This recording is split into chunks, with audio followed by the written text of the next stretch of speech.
मस्जिद को गिराने की मांग की है। संजौली में अवैध मस्जिद गिराने की मांग की जा रही है। हिमाचल में माहौल खराब करने का आरोप भी लगाया गया है। तो बड़ी खबर इस वक्त की हिमाचल से सामने आ रही है, जहां मंदिर को गिराने को लेकर ये विरोध प्रदर्शन जो है नजर आ रहा है। अवैध मस्जिद जो है, माफ कीजिएगा, अवैध मस्जिद को गिराने को लेकर ये विरोध प्रदर्शन जो है वो किया जा रहा है। हिंदू संगठनों ने मस्जिद को अवैध बताया है और इसको लेकर ये विरोध प्रदर्शन जो है वो यहाँ पर किया जा रहा है। तस्वीरें आपके टेलीविजन स्क्रीन पर है, जहां हिमाचल में मस्जिद को गिराने के लिए ये विरोध प्रदर्शन हिंदू संगठनों की तरफ से किया जा रहा है। तो हिमाचल से इस वक्त की बड़ी खबर आपको बता रहे हैं। संजौली में एक अवैध मस्जिद को गिराने के लिए विरोध प्रदर्शन करते हुए यहाँ पर लोग नजर आ रहे हैं। उनका आरोप है कि ये जो मस्जिद है ये अवैध है और इसे जो है वो हटाना चाहिए, और इसी को लेकर हिंदू संगठनों की तरफ से यहाँ पर प्रदर्शन किया जा रहा है। तस्वीरें आपके टेलीविजन स्क्रीन पर है, किस तरीके से ये विरोध प्रदर्शन जो है वो नज़र आ रहा है। तो हिमाचल से ये तस्वीरें इस वक्त आपके टेलीविजन स्क्रीन पर जो आपको नज़र आ रही है, जिसमें आप देख सकते हैं कि आखिर किस तरीके से विरोध प्रदर्शन जो है वो यहाँ पर किया जा रहा है।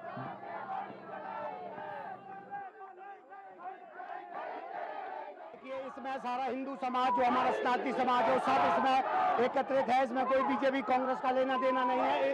इसमें पूरा हिंदू समाज एक साथ ये लड़ाई लड़ रहा है। मस्जिद का जो मामला है, जो ये मस्जिद है ये अवैध बनी हुई है, जिसमें कि कल अनिरुद्ध सिंह जी ने भी विधानसभा में अपनी बात रखी है। ये 4 मंजिलें इसकी अवैध है। अगर यह हमारा आधा इंच छज्जा भी बढ़ता है तो उसे तुरंत तोड़ दिया जाता है। 10 सालें हो गई है, ये इस मस्जिद पर कार्रवाई क्यों नहीं हो रही है? और हम चाहते हैं कि अवैध जो मस्जिद है ये यहाँ पर गिरनी चाहिए, ये हमारी मांग है। ये प्रोटेस्ट इसलिए कि यहाँ पे जो बाहर से मुस्लिम आए हैं उनको हम नहीं चाहते कि वो यहाँ के दंगे फसाद करे। हमको ही मतलब यहाँ के हम लोकल वासी हैं, ये लोग हमको मारे आके, इसलिए हम ये कर रहे हैं कि बाहर वालों को जो भी रोंगे आ रहे हैं उन लोगों को आप लोग स्टॉप करें प्लीज। मैं आपके माध्यम से यही कहना चाहूंगी कि आप लोग उनको, हमारे सीएम साहब को बोलिए, हमारे मंत्रियों को बोलिए। वैसे हमारे मंत्री महोदय अनिरुद्ध जी ने बहुत अच्छी स्टेटमेंट दी है। हम चाहते हैं कि हमारे सीएम साहब को ही एक्शन ले और ये जो अवैध मस्जिद बनी है उसको तोड़ाया जाए। सीधा हमारे सहयोगी अनुराग शर्मा का रुख करते हैं तमाम अपडेट्स के साथ। वो हमारे साथ इस वक्त जुड़ रहे हैं। अनुराग, क्या है ये पूरा मामला और 1947 में बनी ये मस्जिद इस वक्त विवादों के केंद्र में क्यों है और आखिर क्यों इसको गिराने की मांग की जा रही है? देखिए चंदन, ये जो मामला था ये बड़ा शुरुआती कम से कम 15 से 18 साल पहले से शुरू हुआ, जिसमें छोटे छोटे थोड़े विवाद शुरू होते रहे। अगर हम अपने दर्शकों को बताएं, ये मामला तूल तब पकड़ा जब 2 समुदाय के लोग जो थे वो आपस में सिर्फ इस बात के लिए बहस करके अड़ गए कि जो आपका जो मस्जिद है वो अवैध रूप से ज्यादा जो एरिया है वो बहुत ज्यादा बना दिया गया है। इसमें सांप्रदायिक रंग नहीं आना था। अगर हम सिर्फ ये बात करते कि 4 मंजिल जो थी वो अवैध थी, जहां से ये बात शुरू हुई थी। और अगर हम इसके आगे की बात करें तो लगातार जैसे हम देख रहे थे 3-4 दिनों से 5-6 दिनों से एक संप्रदाय विशेष ने एक उसको रोकने की कोशिश की, जिसके प्रति जो है मुस्लिम समुदाय के कुछ लोगों ने इकट्ठे होकर जो है वो मारपीट की थी और उन्होंने वहां पर पुलिस को भी आने से रोका था। तो उस वजह से मामला थोड़ा सा गंभीर हो गया और जब ये बात हुई तो स्थितियां और ज्यादा परिवर्तित हो गई और विधानसभा तक जो है ये आवाज पहुंच गई। जब ये मामला पिछले कल अनिरुद्ध ने बताया तो उन्होंने ये बताया था कि ये सांप्रदायिक रंग नहीं है, इसमें अवैध बिल्डिंग निर्माण की बात हो रही है कि वो भले ही वो हिंदू का मंदिर हो चाहे मुस्लिम का मस्जिद हो, अवैध रूप की कोई भी अगर बिल्डिंग है तो उसे तोड़ना चाहिए, वो किसी भी तरह से जायज नहीं है। दूसरी बात जो हिंदू पक्ष के लोग कहते थे वो ये कहते हैं कि संजौली के जहां पर वो मस्जिद का निर्माण हो रहा है उसके आसपास में बहुत ज्यादा जो हैं वो आउटसाइडर्स लोग जो हैं वो वहां पर आ चुके हैं। मुस्लिम समुदाय के लोग वहां पर बहुत ज्यादा लोग हैं, जिसकी वजह से वहां की औरतों ने भी कई जगह की इस तरह से लगाया है कि कई तरह की छेड़खानी और कई तरह की बदतमीजी जैसी घटनाएं जो हैं वो सामने आती हैं। और उसके बाद अगर हम बात करें आज की, जैसे आज सुबह जो है ओवैसी ने इस बात को बयान देकर अपने ट्वीट में ये कहा है कि जो मंत्री अनिरुद्ध हैं वो जो है वो सरकार के कांग्रेस का जो है वो केवल चेहरा मात्र है, परंतु काम जो है वो बीजेपी और संघ के लिए कर रहे हैं। इस तरह की स्टेटमेंट जो है वो ओवैसी जी ने दी थी। तो जिस वजह से ये कहना कि भाई मोहब्बत की दुकान और नफरत ही नफरत, इस तरह की बात जो कहना है, ये कहीं ना कहीं मामला तूल पकड़ गया। और आज की अगर हम बात करें चंदन, तो ठीक है, मैं 1 मिनट आपको रोक रहा हूं, जरा लोगों की प्रतिक्रियाएं भी इस पूरे मामले पर सामने आ रही है, जरा सुनते हैं क्या कुछ कह रहे हैं। हिंदू कभी किसी का बुरा नहीं चाहता। जब हिंदुओं की अपनी जान पर बनना है तो हिंदू ने हाथ पैर तो मारना ही है।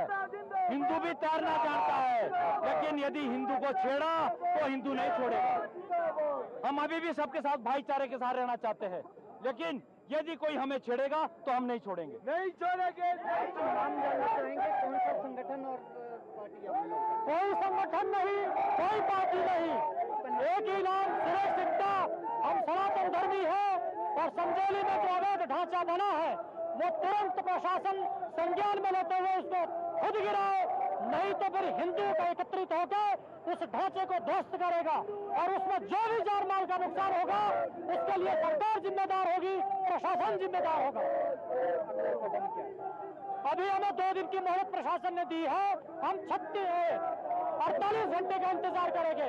उसके बाद तमाम हिंदू संगठन फिर यहाँ एकत्रित होंगे और आगे की कार्रवाई 2 दिन के बाद आपको बता दी जाएगी।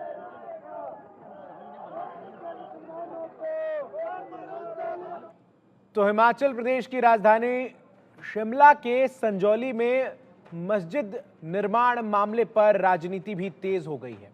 विधानसभा सदन में कांग्रेस और असदुद्दीन ओवैसी एक बार फिर आमने सामने आ गए हैं।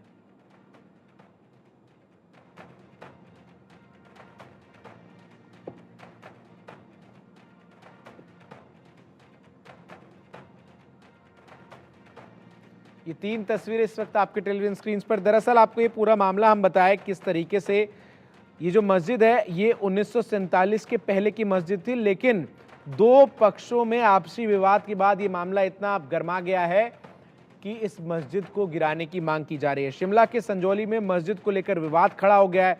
2 समुदाय के युवकों में लड़ाई के बाद इस मस्जिद को गिराने की मांग की जा रही है।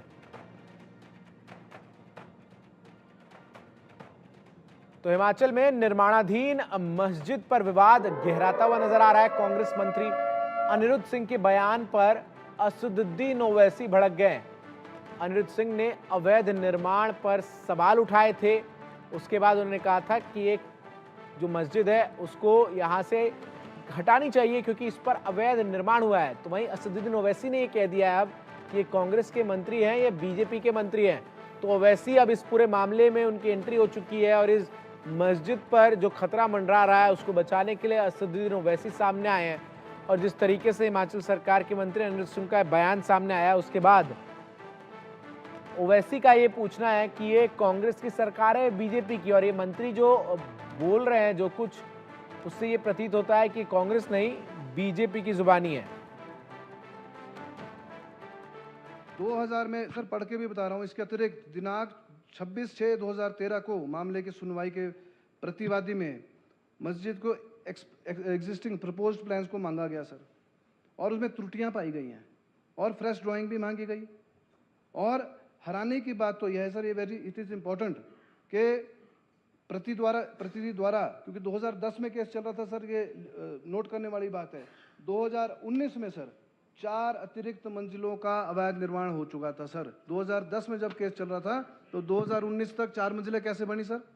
प्रशासन कहाँ सो रहा था? म्युनिसिपल कॉर्पोरेशन कहाँ सो रहा था सर? वो क्यों नहीं उसको तोड़ा गया उस टाइम? फिर भी सुनवाई कर रहे हैं कि आपने अवैध जो है कंस्ट्रक्शन करी गई। मैं ये कहना चाहता हूं कि कानून के ऊपर कोई नहीं है। हम जो भी कार्रवाई करेंगे वो with in the ambit of law वो कार्रवाई करवाई जाएगी, चाहे वो एमसी एक्ट की है, चाहे वो पुलिस की कार्रवाई है। और इस तरीके की सांप्रदायिक चीज़ों में ना सरकार कभी फंसती है ना कभी फंसेगी। हमने हमेशा सब लोगों को आगे ले जाना और सब लोगों के हित साधना ये सरकार का दायित्व बनता है। पर ये ज़रूर है, मैं फिर से इस बात को दोहरा रहा हूँ कि जो भी लोग बाहर के राज्यों से हिमाचल प्रदेश में आते हैं उनकी असली आइडेंटिटी के ऊपर और उसका एक रिकॉर्ड रखना ये सरकार का सुरक्षा के दृष्टिकोण से बहुत महत्वपूर्ण है, और इसका हम आने वाले समय में बिल्कुल ख्याल रखेंगे, ये विश्वास मैं दिलाना चाहता हूँ। सीधा अनुराग शर्मा का एक बार फिर से रुख करते हैं। अनुराग, अब इस पूरे मामले में असदुद्दीन ओवैसी की भी एंट्री नजर आ रही है।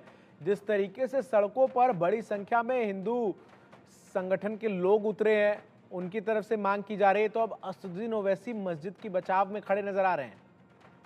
देखिए चंदन, इसमें सबसे बड़ी बात है, अगर हम आप देखेंगे तो आपने देखा होगा कि आज जो है वो क्षेत्रीय दल के जो हिमाचल का क्षत्रिय दल है वो भी सामने आ गया है, और उन लोगों ने आज पूरी मार्च निकाली है, रैली निकाली है, और वो लोग ये कह रहे हैं कि किसी भी तरह से हो या अवैध निर्माण को तोड़ा जाना चाहिए। परंतु अगर हम ओवैसी के शब्दों की बात करें तो ओवैसी का जवाब आज अनिरुद्ध ने भी दिया है। उन्होंने कहा है कि ये जो संस्था है या ये जगह है उनकी नहीं है, कोई भी जागीर नहीं है, इसलिए इसमें बीच में सांप्रदायिक रंग ना लाए, क्योंकि हिमाचल में जो स्थितियां हैं, हिमाचल की राजनीतिक भौगोलिक स्थितियां जो हैं वो बिल्कुल अलग हैं। आप जो है वो किसी भी तरह से इसको सांप्रदायिक रंग देने की कोशिश ना करें।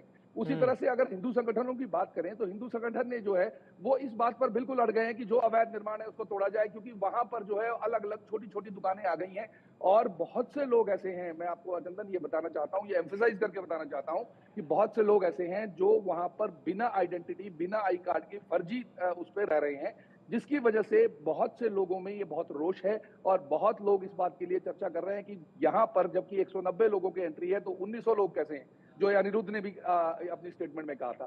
तो कहीं ना कहीं प्रशासन को भी ये देखना पड़ेगा कि किस तरह से जो है वो उन लोगों की एंट्रीज जो है या उनकी रजिस्ट्रेशन की जाए। हालांकि भारत में कोई भी आदमी कहीं भी रह सकता है, परंतु जो आदमी बाहर से आ रहा है, जैसे बिहार या आप उत्तराखंड या कहीं और से आने वाले बात करें, जो लेबर क्लास भी आती है हिमाचल में, उनकी रजिस्ट्रेशन होती है। परंतु जो लोग कुछ स्पेशल ये करके आए, कुछ एंट्री कर ले, इलीगल तरीके से एंट्री करने, और उसके बाद वो वहां पर रहने लग जाए और फर्जी नामों से रहने लग जाएं, क्योंकि बहुत से मामले ऐसे सामने आए हैं चंदन, जिसमें ये देखा गया कि वो रामलाल के नाम से रह रहा है जबकि उसका नाम मोइनुद्दीन शेख था। तो इस तरह की स्थितियां जो है वो बहुत बार सामने आई हैं, जिससे वजह से लोगों में काफी रोष था, और इस तरह की लड़ाई झगड़े जो हैं वो हमेशा पहले छोटे छोटे रूप में थे। जब ये तूल पकड़ा, आज से कोई 6 से 7 दिन पहले की बात करूं चंदन, तो ये मामला ये हुआ कि एक मुस्लिम समुदाय ने कुछ लोगों पे, हिंदू समाज के लोगों पर अटैक किया, जिसकी वजह से पुलिस ने 6 लोगों को गिरफ्तार भी किया है। पुलिस को बीच में पढ़ना पड़ा, उपायुक्त वहां पर पहुंच गई, सारा मामला हुआ, वहां पर बैठकर हनुमान चालीसा का पाठ करने लग गए। अब स्थितियां ऐसी है कि अब जो प्रदर्शन है वो उग्र होता जा रहा है, कहीं ना कहीं अब जो है ऐसा स्थितियां बन रही है कि जिससे वो लग रहा है कि ये बिल्डिंग का मामला ना होकर सांप्रदायिक रंग जो है वो उसमें दिख रहा है। जी, इस वक्त सुरक्षा व्यवस्था किस तरीके से है पूरे इलाके में, चूंकि मामला जो है वो बेहद संजीदा हो गया है, लोग जो आक्रोश में है, ऐसे में कोई अप्रिय घटना ना हो, इसको लेकर क्या कुछ जो एहतियात है वो बरते जा रहे हैं?